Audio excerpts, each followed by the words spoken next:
Hi everyone. Today I have Christina Parks with me. She is a business and leadership mentor who helps women and not women only, but entrepreneurs from all over the world and visionaries to create heart-centered businesses and sell out their offers on social media so they can create wealth and abundance and achieve through freedom. You have all my favorite words in your mission. So tell me a little bit about you, about what you're doing, how you are today, and welcome to this podcast. Oh my gosh, thank you so much. First and foremost, thank you for having me on here. When you asked me to come join the podcast, I was so excited. I was like, yes, I know we've been, vibing back and forth. We have very similar messaging. So I was just so excited and it felt so aligned. So thank you so much for having me on here. Thank you for being here. Of course. But yeah, let me tell you a little bit about me and my story. So thank you again for the introduction. You nailed it. I work with leaders in this space, and I help them to scale their businesses through social media and feminine leadership, and really own their sense of personal power, which I think really has the ability to make wild success. So the way that I started my business is probably a little bit unconventional, but so many of our stories as entrepreneurs are. But my background is actually in opera singing. So I feel like it's kind of like, but there are a lot of artists in the space, so I can see there's that kind of transition there. But anyway, so I started, I was an opera singer professionally. I went to school for opera singing. I have a master's and a few degrees in the performing arts. And so by the time I graduated, I was living in New York City for about 3 years. And currently I am in Chicago. I was born and raised in Chicago. So at that time I was kind of at this turning point in the road. I had graduated from school. Like I said, I was doing some singing gigs, but I was really burnt out. I had this point where I was like, okay, I need to really focus on stability here. And it was just something that my heart was telling me to do. So I moved back to Chicago and I actually got a 9-to-5 job and a music company. So I was kind of doing what I was doing my thing. But really, it was just through that time. And what had happened was if we started getting into the pandemic, I was laid off from my job. And it was just a really rough period in my life. I felt like I didn't have a direction. I didn't love what I was doing at the 9-to-5. It wasn't where my heart was not in it. And I felt like I was kind of at rock bottom, to be honest with you. There's more layers to that story about where I was in my journey. And I just felt that I was really behind in life. At the time I was single, I was living with my parents, and I just felt, there was something more for me. And what happened was I was, like I mentioned, laid off from my job due to the pandemic. And so there was a moment where I think I was scrolling on TikTok, and I saw a TikTok of this girl, and she was like, oh, I became a virtual assistant. And at the time I had no idea that I really didn't have any idea about the service-based business industry, right? And entrepreneurs who, were able to help people through their services. So I was like, wait a second, this sounds amazing. I could definitely do this. I felt like my background, at the 9-to-5 and in the performance, I was like, I can totally do this, get on social media. So what I did was I started the business as I technically was thinking of VA, but very quickly pivoted into a social media manager.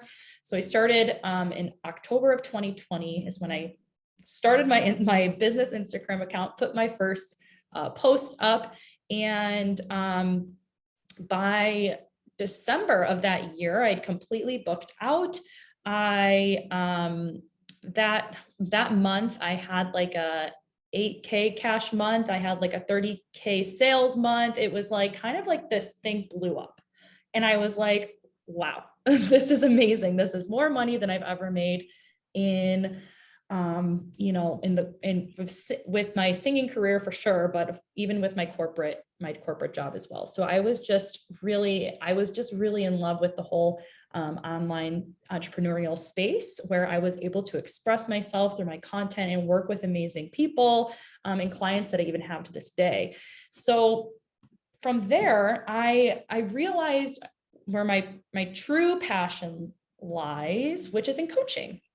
So I started out really doing social media management and consulting. I would do like one-off calls. And although I loved that, I was like, I want to be guiding people. That is where my heart lies. I want to guide people. I want to lead a movement, right? And I saw the best way that I could do that is to expand on my coaching business. And it really was an evolution over time. So now what I'm talking about is not completely different, but a lot of very much very different than maybe what I was talking about when I first started, because I do talk about feminine leadership and what that means with manifestation and personal power, and using your authenticity and empowered sales methods, right? So that's a little bit different than what you see like the typical social media manager talk about. And I think the reason that it was always a matter of like following where my heart was telling me to go, which is kind of how I've always led my life. It was always like, okay, where's my heart telling me I'm going to take the next step? So truly, it took a little while through the year of like figuring out exactly how to put this vision into place. And through that evolution, I was able to hit 6 figures my first year. I was able to work with so many women, like I call them soulmate aligned clients, and really helping them through not only their business and social media growth, but also their personal and inner growth as well. And so that is just like the culmination of how everything came to be. Wow, I love so much. I took a note of what you said, like leading an intuitive-based business and Yes. using your heart to guide you in making your decisions and choosing your direction. And I'm really curious about that. How did you like? How do you do that practical way for someone, for an entrepreneur listening to us right now? Okay, listen to your intuition, but what does that mean? Like if you're not connected to your intuition, you really don't know what that means. And tell me, how are you using that in your business more precisely? I love that question. So thank you so much for asking. And I love the fact that you said, how to put it in a practical way, because that's actually something that I do. I talk about these like higher level concepts and try to put them into the most practical way so people can actually apply them.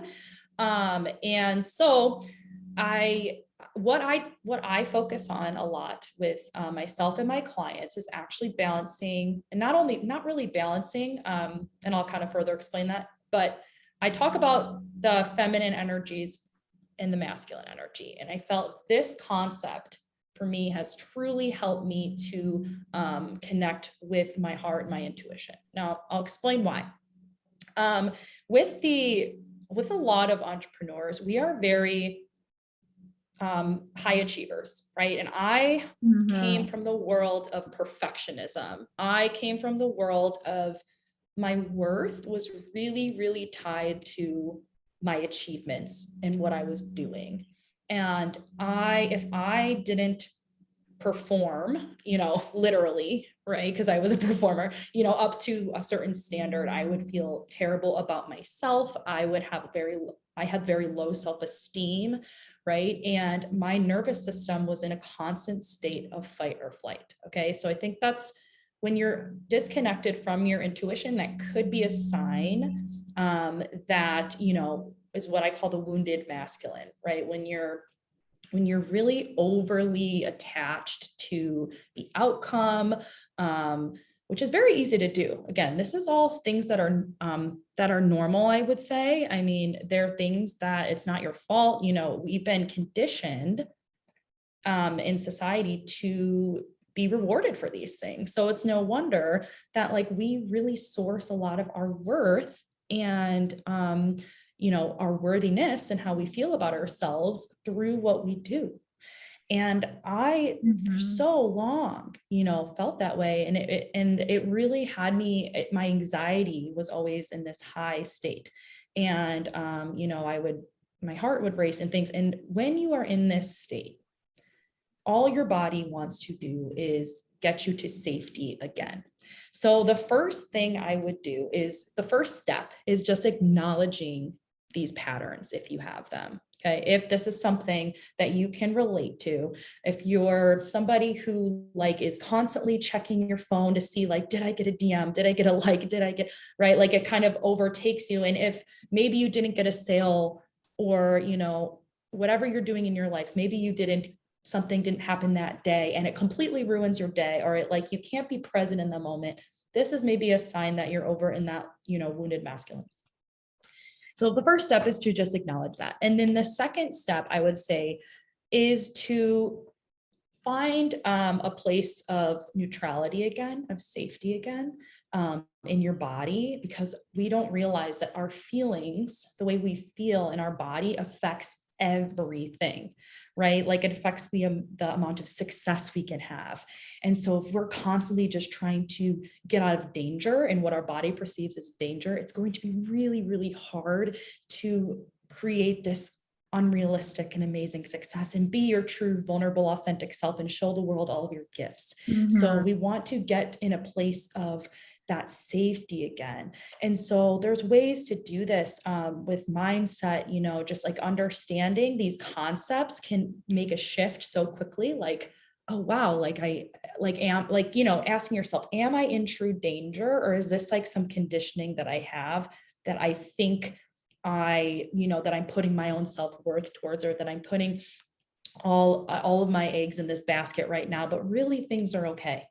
Really things are okay. That's the first step. And there's also other ways with nervous system regulation that you can do.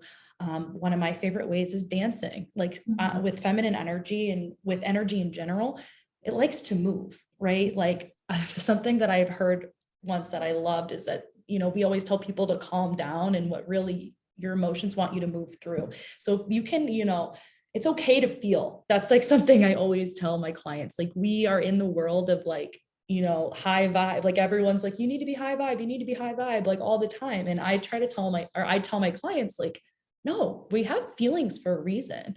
Our feelings actually are what, they're trying to tell us something. But here's the key. You don't make your feelings mean something about you. So many times we take our feelings as facts, right? So for example, maybe you feel badly because somebody didn't buy your offer, right? Maybe they ghosted you, a client ghosted you, right? You could, what many people do, and it's easy to do this, is to say like, oh my gosh, I'm never going to get a client again. Like this was going to be the client that was the client, and and then then you start going to a spiral because you make it mean something, when in reality, it means nothing about who you are, right? It's just information. It's just feedback, right? And then you take that, feel the feelings, process them, move through them, like with the dancing, with the thoughts, with the feelings, with the meditation, breathing, journaling, whatever gets you through that, right? And then you're at a state of neutrality. So how that leads to intuition is because when you are out of that fight or flight state, and when you are feeling again, like in a neutral state, you're feeling good. That is when, that is a place where you can thrive from. That is a place where, you start getting those like creative downloads, and you start getting those pings, and everybody hears their intuition or feels their intuition differently. And I think there's a lot of ways that you can kind of explore.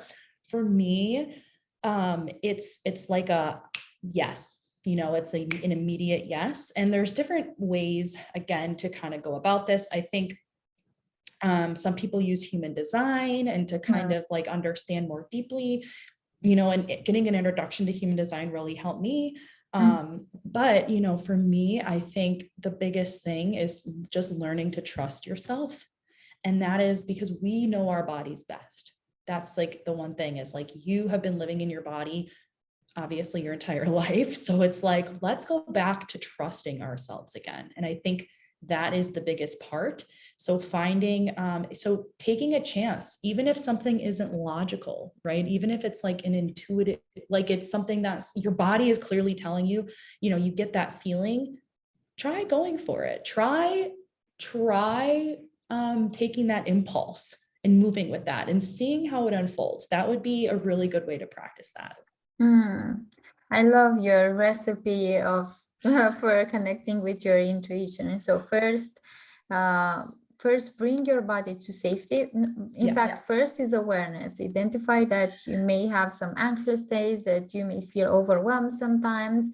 Identify those states, and then the next step is to co-regulate your emotions by practicing non-attachment to the old stories, by moving your body, by also doing journaling and meditation. But as these are after you're releasing those emotions, because first it's really good to move the energy out of your body so you can have free space to integrate it through journaling and meditation. And also human design, you're right, like our intuition is different. Like if you're a projector or if you're a generator, you have different impulses to connect with your intuition. And that's why I fell in love with human design, because it gives you like your unique roadmap for success in your business, and it helps you to understand how does your unique intuition voice sounds. And it's an awesome tool for you to get to know your unique gifts and your unique shadows, and also to learn the voice of your intuition. And I love that you said that growing up you had the perfectionism wounds and your worth tied to achievements. What was your money story growing up? What other inherited beliefs did you have from your parents, from the environment you grew up? Yeah, that's a great question. So my money story growing up, I think I grew up in, I would say, a middle class, family. Definitely always felt like I was very well cared for. I feel very lucky to say that. And so that I think that helped. But here's the thing, what an interesting thing that happened was, so, I always felt safe in that regard growing up from as much as I can remember. But I do remember distinctly after high school, going off to college and going off to grad school, like those two separate times where I panicked completely about money because I felt like I was on my own. I was like, although I did have support from my parents, I was like, wait, I'm like moving out.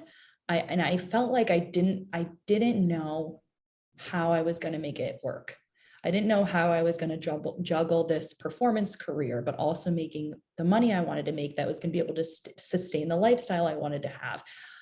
It completely freaked me out. It completely panicked me. Like, I just remember feeling helpless in that situation. And that was probably one of the biggest, like, when realizations that I had when it came to money, like, oh my gosh, like I just felt like a fish out of water in that moment. And I think it kind of trickled a little bit continued into my adult life, because I felt like I lived the lifestyle of a starving artist. I was living in New York City, and I felt like I was not self-reliant, right? I was like having the help from my dad and also like a boyfriend at the time. And like, I just felt like I did not have the money that I needed at any time. So I was definitely in a place of fight or flight during those years, for sure, because of the instability that I had, the relationship that I had with money, of just thinking like, it was a feeling of like, I can't make this money, or I'm not going to have enough, right? If someone isn't supporting me. And that's kind of what I carried through, is this feeling of like, it's not going to be like, I'm not going to be able to hold these amounts of money. It's so interesting that interviewing women in my podcast and different entrepreneurs all over the world with different environments growing up, I saw that even you didn't have any inherited beliefs while growing up. When you were in your childhood, you developed them later in your adulthood, and it's so possible. Like, money beliefs can and scarcity mindset can come into our world at any age possible. Like, even if you had the best childhood and your parents try to offer you the best support, at some point you'll face this money challenge that is for you a new opportunity to up level your mindset. And I love that you recognize when it showed up. And what did you do to overcome the stress and this new reality around money that started to build in your life back then? It was for you to connect with your intuition? Like, what was your recipe for success to go beyond the scarcity mindset? I love that question. Yeah. So I also want to note too that I think money is so connected with so many other things, like with relationships. And for me, it's really all like tied with that self-worth, right? So it's like that feeling of me not being enough could have stemmed so far back into, for whatever reason, with friends, with, feeling rejected by someone or something, right? And just what I was worried about at the time was not being enough with money. But there's been times where I felt like I wasn't enough with my career. I wasn't enough for a raise, right? I wasn't enough for what have you, right? And I think that's the first step, is like understanding how deeply connected like the relationship, or how deeply connected that money is with all these different types of relationships, like the relationship you have with others, the relationship you have with yourself. It is so all interconnected. And I think the biggest thing for me was really to work on these more of these feminine energy principles, which really are about like abundance from within, right? A sense of freedom from within, a sense of worthiness from within, everything now, despite the circumstances, right? Because we have the ability to create an environment in ourselves that doesn't really exist in our outside world, right? So it's like, if you feel worthy for it inside, you are worthy for that thing. So I think it was really, really healing my relationship with really like with myself and my self-worth, and like that feeling of I am enough. It's what I see in my practice as well. Like, underlying core motive for all the women entrepreneurs I work with is a not good enough wound.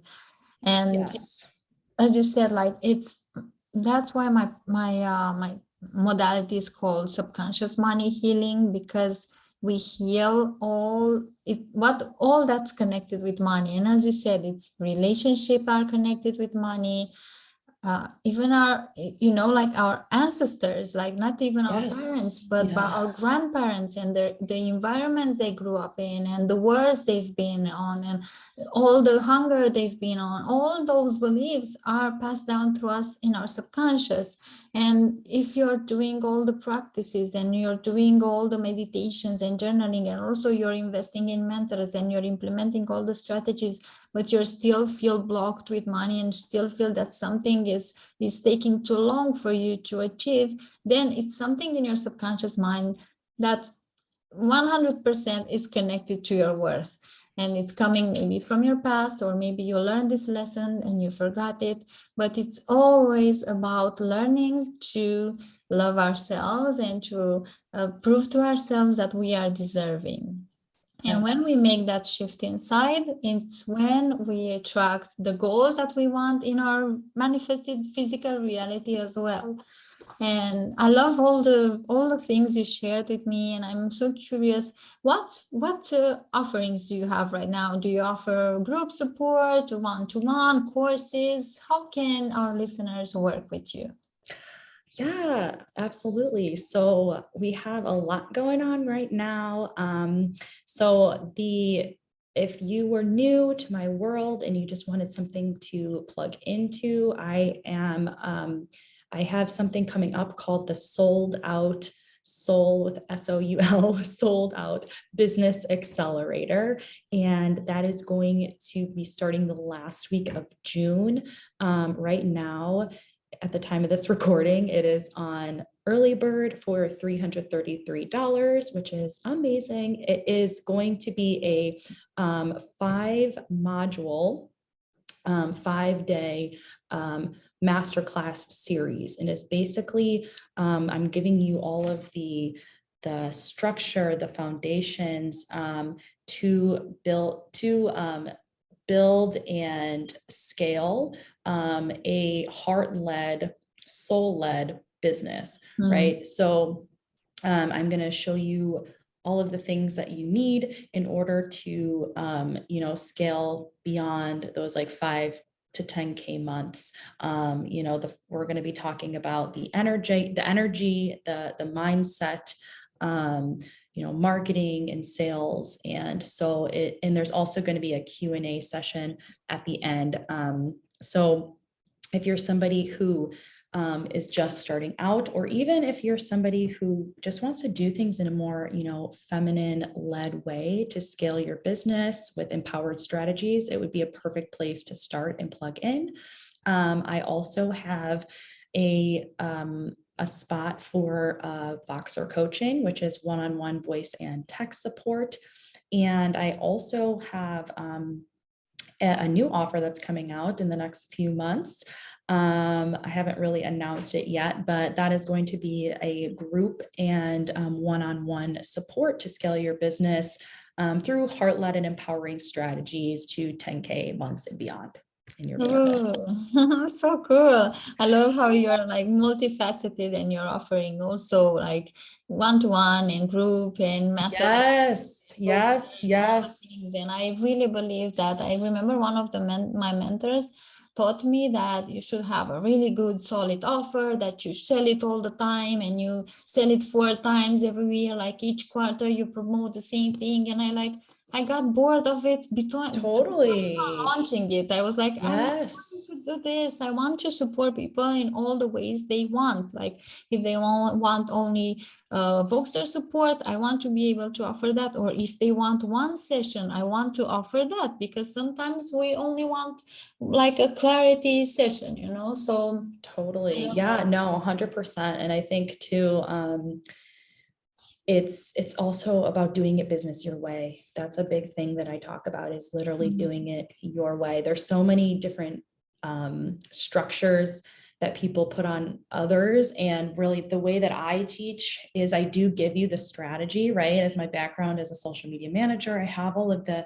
business strategy, right? But what I tell my clients is like, we lead with the feminine. So we lead with our heart, we lead with our intuition, we lead with how we want to do things, right? And we drive with the masculine. We have these strategies, structures in place, but it's not a do or die, right? It's something that you have that supports you, that supports your nervous system, and it allows you to thrive and grow to unrealistic success. And that is how we do it. And it's through your it's through these strategies, but that your intuition, or I'm sorry, that your authenticity and your vulnerability and that thing that makes you is able to be dialed up, and you stand out as like this huge leader and authority in the space. So we really, really hone in on how to make that business completely your own. I love this so much as a closing thought, like for every like entrepreneur listening to us. I feel like this was such a core motive in our talk today, around just follow your heart and follow what feels good for you. And do business your way, and that's the process of, you know, really create a solid foundation that will you will be. It's not only about implementing some strategies and doing money for 1 or 2 years, but it's for doing a lifetime. And for you to be able to show up every day, you need to be yourself, because if you show up as somebody else, you will be burned out very soon. So I love this as a food for thought. Thank you so much, Christina, for being with me here today as a guest. I hope you all had such a great value from our session together. I learned a lot from Christina, and we'll see you in the next episode. Thank you. Sounds good. Bye. Bye.